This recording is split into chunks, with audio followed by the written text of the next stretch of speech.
ദൈവ തിരുനാമത്തിന് മഹത്വമുണ്ടാവട്ടെ.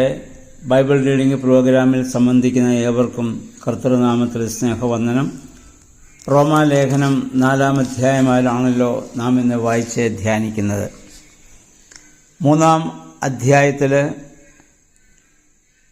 വിശ്വാസം മൂലം ദൈവം അംഗീകരിക്കുന്നതിനെപ്പറ്റി ചെയ്ത പ്രസ്താവന യഹൂദന്മാരെ അംഗീകരിക്കുകയില്ല. അപ്പോൾ പൗലോസ് പറയുന്നു, വിശ്വാസം മൂലമുള്ള അംഗീകരണം ഒരു പുതിയ വാദഗതിയല്ല. അബ്രാഹാം അംഗീകരിക്കപ്പെട്ടത് തൻ്റെ കർമ്മങ്ങൾ മൂലമല്ല, പ്രത്യുത വിശ്വാസം മൂലമാണ്.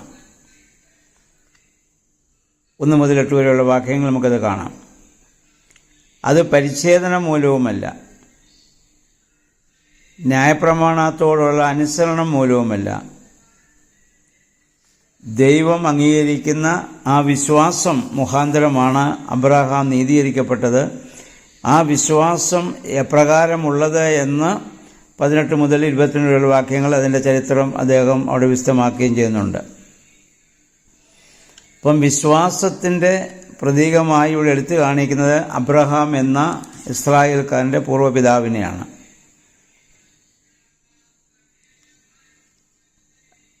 അതായത് ആ തിരുവെഴുത്ത് പറയുന്നത് വിശ്വാസം മൂലമാണ് അബ്രഹാം നീതിമാനായി ഗണിക്കപ്പെട്ടത്.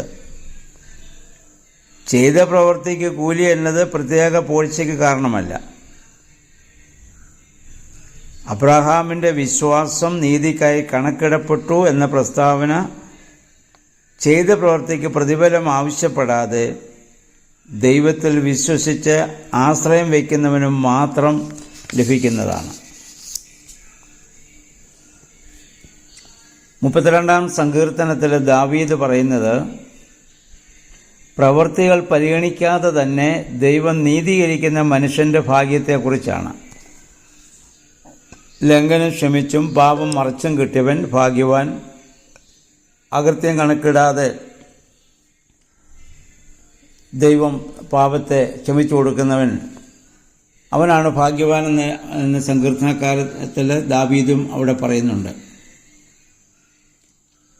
9 മുതലുള്ള വാക്യങ്ങളിൽ ഈ ഭാഗ്യം പരിച്ഛേദനയ്ക്കുള്ളതോ പരിച്ഛേദന ഏൽക്കാത്തവർക്കുള്ളതോ എന്ന് വിശുദ്ധ പൗലോസ് കാരണസഹിതം അത് പറയുന്നുണ്ട്. അദ്ദേഹം പറയുന്നു, പരിച്ഛേദന എന്ന പ്രവൃത്തിക്ക് മുമ്പാണ് അബ്രഹാം വിശ്വസിച്ചതും അതുമൂലം നീതീകരിക്കപ്പെട്ടതും. പരിച്ഛേദന വിശ്വാസം വഴി നീതീകരണത്തിൻ്റെ മുദ്രയായിരുന്നു. അവൻ യേശുവിൽ വിശ്വസിക്കുന്നു എന്നതിൻ്റെ അടയാളമായിട്ടാണ് പരിച്ഛേദന അബ്രഹാം ഇത് സ്വീകരിച്ചത്. അല്ലാതെ പരിച്ഛേദന എന്ന കർമ്മ മുഖാന്തരമല്ല അബ്രഹാം നീതീകരിക്കപ്പെട്ടത്. ഇപ്പോൾ പരിച്ഛേദന കൂടാതെ വിശ്വാസികളായി ഭവിക്കുന്ന എല്ലാവരുടെയും പിതാവാകേണ്ടതിനായിരുന്നു അങ്ങനെ സംഭവിച്ചത്. അതുകൊണ്ട് അബ്രഹാം പരിച്ഛേദനക്കാരുടെ മാത്രം പിതാവല്ല, എല്ലാവരുടെയും പിതാവാണ്.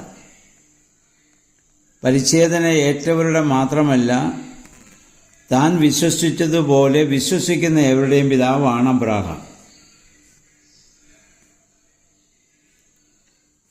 അതിനു പുറമെ ലോകം മുഴുവൻ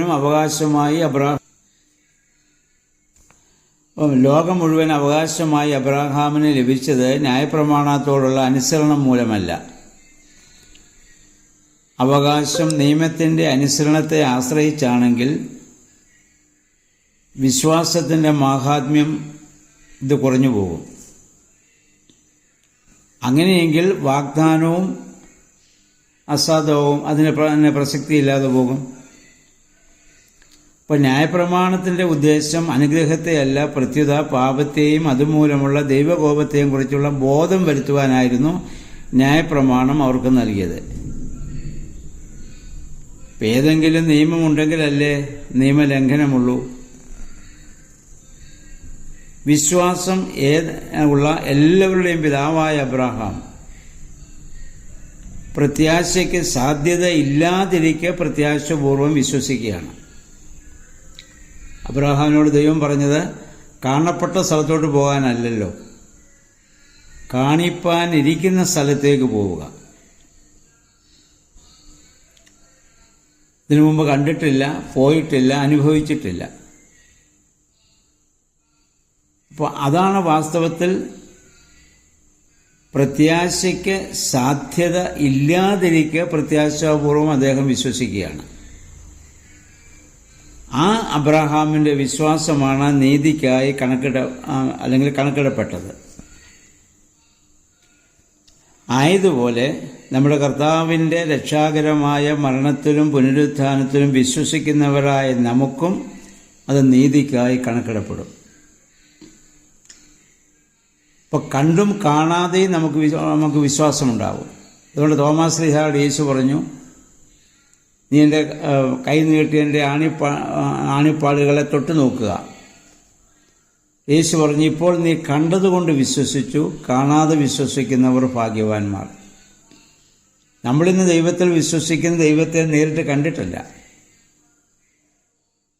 നമ്മൾ ഈ വചനം വായിക്കുന്നതിലൂടെയും ആരാധിക്കുന്നതിലൂടെയും പ്രാർത്ഥിക്കുന്നതിലൂടെയും കാണപ്പെടാത്ത ദൈവത്തിൽ പ്രത്യാശ വെച്ച് നമ്മൾ ആ ദൈവത്തിൽ വിശ്വസിച്ചാണ് പോവുക. അതാണ് നമുക്ക് നീതിയായി കണക്കിടുന്നത്.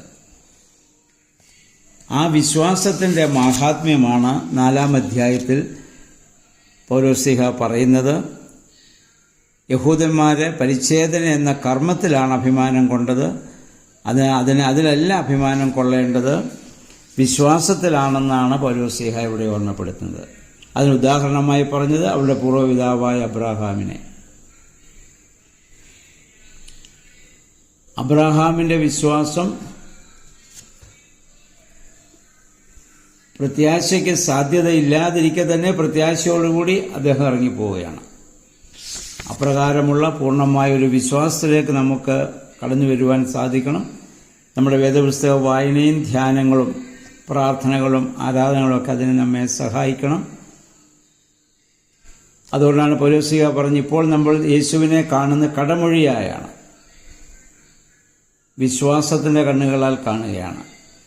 ഇനി ഒരു ദിവസം നമുക്ക് വരും, അന്ന് നമ്മൾ നേരിൽ കാണും. ആ നേരിൽ കാണുമെന്നുള്ള ആ വിശ്വാസത്തോടു കൂടി നമ്മൾ ഇന്ന് ദൈവത്തെ ആരാധിക്കുന്നു.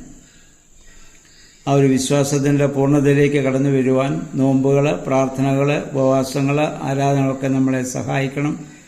പരിശുദ്ധാത്മാവേ, ആ വിശ്വാസത്തിലേക്ക് ഞങ്ങളെ വഴി നടത്തണമേ എന്ന് നമുക്ക് പ്രാർത്ഥിക്കാം. 4-ാം അധ്യായം 2-3 വട്ടം ആവർത്തിച്ച് വായിക്കുക. വളരെ ചെറിയൊരു അധ്യായമാണല്ലോ. എല്ലാവർക്കും ഒരു നല്ല ശുഭദിനം ആശംസിക്കുന്നു. ദൈവനാമം മാത്രം മഹത്വപ്പെടുവാൻ ഇടയാകട്ടെ.